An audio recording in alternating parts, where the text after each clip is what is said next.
something with us. It's all in hindsight. Yeah. Yeah, but also, you know, like ego comes into it, and it's like, okay, well, I should be the number one star. I should be doing this. I should be doing that. And sometimes we don't see ourselves the way the rest of the world sees ourselves, right? Exactly. That's so it's a really complicated business with so many egos to try to feed. And in the end, I guess the best thing about WCW was, you know, for Brett was money. Yep, $3 million a year for 3 years. And speaking, you said something about ego, so I want to touch on ego, because you have interviewed a lot of guys with massive egos, whether positive or negative. So I want to know, and I got to ask you, who was the most difficult guy to interview? Not just based off of like negative interactions, but just to connect with, or just you know, that's a good way to phrase it, because I need to preface it by saying, if a guy comes in and he hates me and he wants to fight with me, not physically, but if he wants to debate, if he thinks that, you know, I've wronged him in some interview that I did before that, that's gold. I mean, that kind of argument is gold, especially when it's legit. Right? I love that. That's the dream. So people say, what's the worst show you ever did, or worst guest? And I'll say, then they'll say like Chael Sonnen. And I'll go, no, are you kidding? You know, like when you do TV, it's not about finding friends. It's about doing something that's engaging. So guys that came in and, you know, thinking like Bischoff the first time, you know, I'm going to show this guy. I mean, that's great TV. I would say that, that Chris Benoit was a difficult guy, even though I went back and watched the I guess the second Benoit show, that I thought he was great. I mean, Chris was a very unusual man. I mean, you could tell that not that he had issues, but you could tell that he didn't see the world necessarily the way many of us see the world. I mean, he kept calling me Mr. Landsberg and sir.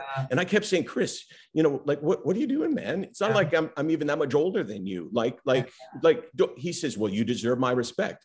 I go, yeah, but you know, you don't have to show respect by calling me Mr. Call me by my name and you showed me respect coming to do the show.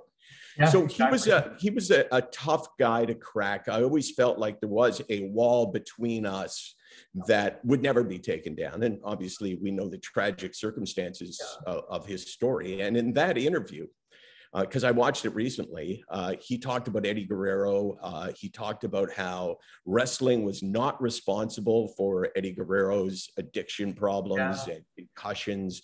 And it was kind of haunting to watch that, knowing that a couple of years later, Chris Benoit, you know, was going to be 1,000 times worse than Eddie ever was. So I found him to be really, really, really challenging for sure.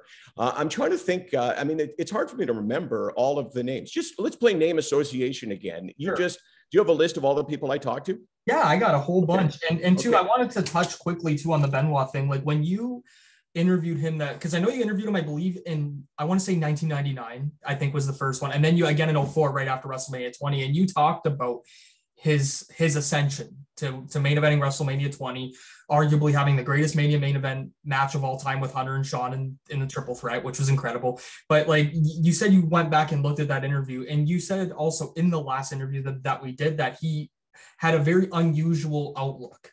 So one quote that I took away from your interview with him is you told him that the world of wrestling can push a lot of people into the depths of darkness. And he said, I disagree. I believe that that you push yourself into the depths of darkness. And then we look at what happened a couple years later and we go, man, like, I don't know if I could have interviewed him and then watched that back and been like, man, I don't know what happened that day. So major props to you for even going back to rewatch that, because I don't even know if I could have personally. He was, I mean, the story is too horrible. Even yes. Like it's just like you say. I mean, those are the things you want to avoid thinking about, right? That's a ruin your day, you know, kind of thought where you go back and you think and you know, knowing that I knew someone and. Knowing that he knew me. I mean, I know lots of people that don't know me from the standpoint that they're famous and I know them, just like you who did you mention before? You said you'd really like to interview Bret Hart. You feel like you know Bret Hart. But Bret Hart doesn't know you. Oh, he had no idea who I am. No, of course not. So my point is that, you know, with me, there's a lot of people like that too. But Chris Benoit is a guy that, you know, we talked before and after, and you know, you couldn't help but like him. But there was always something where you thought, I kind of feel bad for him, and I'm not 100% sure why. I think it was a mental illness thing before the mental illness thing really became a thing. That's what I truly believe. And I know we touched about it on the last interview, but I think if he was in this era and you brought him back in and with this whole mental health stuff, there could have been a way to maybe get him to open up, because I noticed too, like, he wasn't rude. He was actually very polite, but you could tell he was hiding something, you know, like you could tell he was keeping something in and didn't really want to open the door fully. Whereas I think if that was today, it might have been a bit different. So like if I would have been, I was 3 years old when you interviewed him, but if I was his age, like whatever he was, like 37, 38 at that time, I might have been the same as him, where I wouldn't have wanted to open up, because back then in WWE, you would have lost your spot if you were weak, or you were, you know, or if you were sick, not weak. Like he broke his neck 2 years before that, and he was out for a year, and I'm sure he was scared that he was going to lose his spot. Oh yeah. He was, honestly, of all the guys I ever met, he was one of the people that I thought he'll never be able to give this up.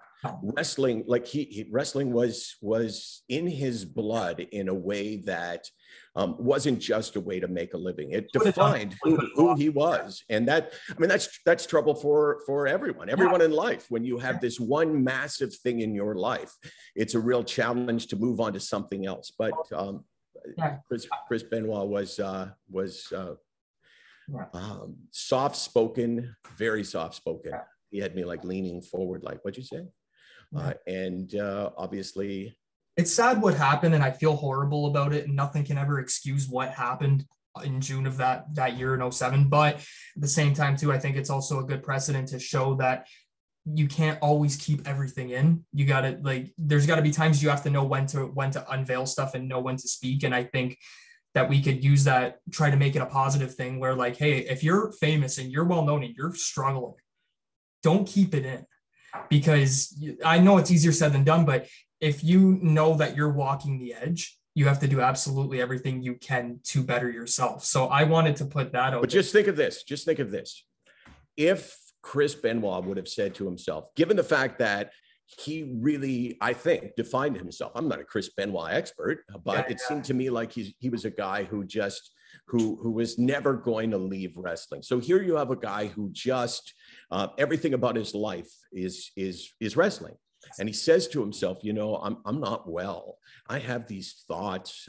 I have suicidal thoughts. I have depression, which means that most of the time I'm acting, you know, all of the things that go with that. As you just said, if he goes to Vince and says, you know, I need 6 months off or whatever for my mental health, as you said, he's going to pay a huge price in the WWE at that point. His stock would have went down. Yeah. So now he's torn, right? He's saying, okay, well, I need to get help. I want to get help, but that would destroy my professional career. So what does he do? He keeps it inside. And then he gets to the point. Yeah. And then he gets to the point where he no longer has control over his own decision making. So it's all bad.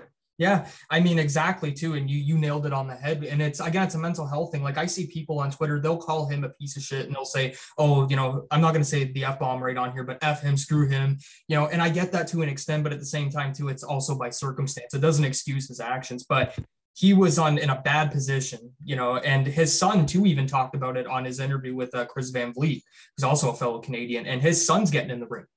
David Benoit, his son from Edmonton. So I hope the best for him too. So if he's watching, you're a fellow Canadian, and I hope you do really well in the ring. Yeah. But on to the next people. So we actually just said something about Vince. So I want to know, term association with Vince, how was it to put him on the hot seat more times than one and stump him? Because a lot of people can't stump Vince, and you did it.